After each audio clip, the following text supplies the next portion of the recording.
Hello everyone, my name is Alberto. Welcome back to my channel and to part 2 of I have a lot of plans.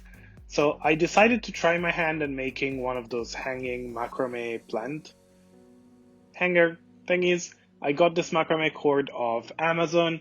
I have no idea if it's good or not. It's 100% cotton. The price seemed decent, so I decided to try it. I got this stand from a mannequin just to have some height to work with, and this wooden ring from an old curtain rod. So I decided to give it a wipe and try to use that. Uh, to start with, I watched a bunch of tutorials and sort of merged them together to get what I thought I would like more. So I started cutting my cord. In my case, I cut 8 cords for 6 meters of length each, and I'm gonna start putting them on the ring, doubling them up and making sure the ends are even. So in total we're gonna obtain 16 cords to work with. You could tie them at the ring, but I thought that uh, since that would spread them out, it would look too bulky and I wanted a more concentrated look, let's say. So yeah, putting them all up. Next, to tie them together, I decided to use the loop method, where you create a loop with another cord, putting it towards the bottom, leaving the end poking out from the top, and then you just keep wrapping it around quite tightly all the way until you reach the length you like. In my case, I did it pretty long, but you can do just a short little bit just to keep them nice and tidy together. And when you do reach the length you like, what you do is just simply cut it in my case, because I use the cord straight up of the bundle, and then put the edge through the loop and pull the loop up with the string from the top. And what that does is basically it pulls it inside the spiral we created and hides the ends and makes it nice and tidy. So that takes care of the bottom. To take care of the top, you just cut it shorter and then use the pokey thing like scissors to push it inside. That creates a nice sturdy um, wrap. That's a good start for the macrame. So from that on, we can move on to the actual macrame knots. A little tip, when you work with this long cord, it's nice to have like a plastic bucket or something like that to just put the ends in so they stay nice and clean and don't roll around on the floor. Moving on, we take 4 cords. 2 of the cords are going to stay inside, while the 2 towards the edges are going to create the actual knots. We're going to start with square knots. Square knots are formed by 2 knots each. We're going to start by creating loops, one in the front and one in the back, with the left and right cord. And then the edges of the cords are going to go through the opposite loop from they originated with. So in my case, I started with the right in the back, left in the front. Here's a little diagram, hopefully it makes sense. It's very, very simple to do once you start doing it, but I find it incredibly hard to explain for some reason. But basically, to create a square knot, you have to alternate having the right and left cords in the front, and that creates a flat square knot. Another little tip, you can braid really quickly the ends of the cord you're not working on to keep it nice and clean. So as you can see, now we have the left in the back. We're gonna put the right in the front and then loop them through each other. And that's gonna create a half square knot with the left in the back and the right in the front.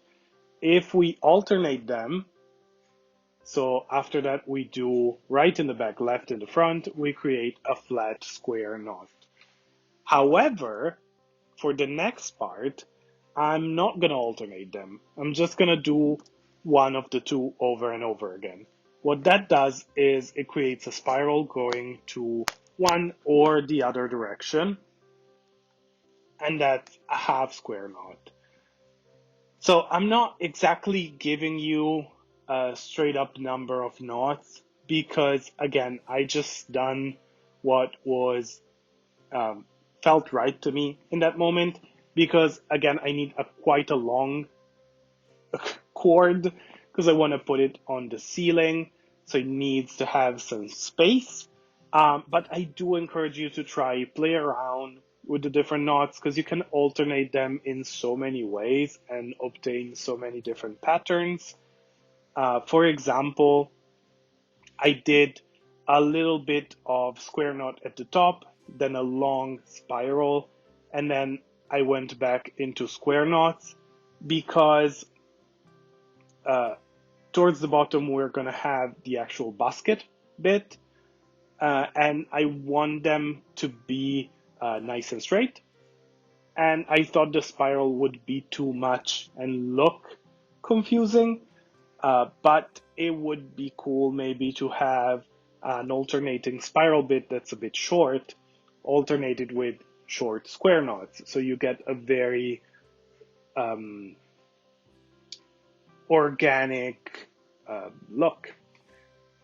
So yeah, this is what I did. Moving on into the spiral, for example, I'm just going to repeat over and over, right in the back, left in the front. As you can see, you just pull it through. Once you start doing it, it's sort of muscle memory. You just have to do a couple tries, really. And if you just repeat the same exact one, then you get the spiral. That again, you can alternate directions on spirals, both on the same cord, but also on the different arms. So you have spirals going in different directions. That's quite cool as well. I did them all the same, but again, that was my idea. So yeah, this is the result. For now, you can see the long arms and the little square knot at the end.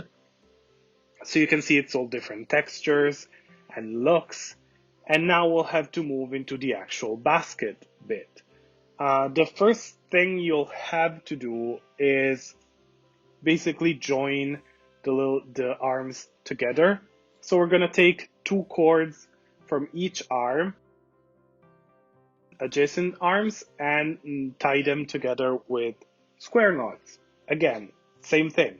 I took this little part as an example, so you can take the one you like and sort of measure it out to see how big or small you want, let's say, the holes of the net to be. I imagine this would be quite cool for some type of plants, for example, those orchids like Gongora that flower from the bottom, because you can create quite a tight looking net, but still leave them space. So what I did is I did two square knots in each place where the cords were meeting. And then I did two square knots at the bottom to give them sort of extra strength and gather the different cords. This is because we'll need to close the bottom. To do that, what I thought to do is to just do a gathering knot exactly the same way as we did at the top, which is super simple and quick to do. So we're just gonna gather all the different cords together, do again the loop towards the bottom, and wrap around the cord as many times as we want. Again, this obviously I did shorter than the one at the top. And then once you hide the ends of the cord, you're basically done. Then you can just trim the bottom. I left quite a bit of a fringe because I really like the look. As you can see, this is the final product. So for the fringe, you can do different things. You can leave it as it is. You can unravel all the different chords. And what that does is it creates quite a cute looking curly fringe. If you don't like that, you can also steam it because it's cotton, and that allows you to get a more soft, sleeker looking straight fringe. But yeah, this is the final result. I hope you liked it and you found it interesting. Again, sorry I didn't give exact specifications, but I really want you to try your hand in making it. It's really fun. If you have any questions, please leave them in the comments. Put a like and subscribe if you like the video. It's a great help for me, and I'll see you next time. Bye, have a great day, and thank you for watching.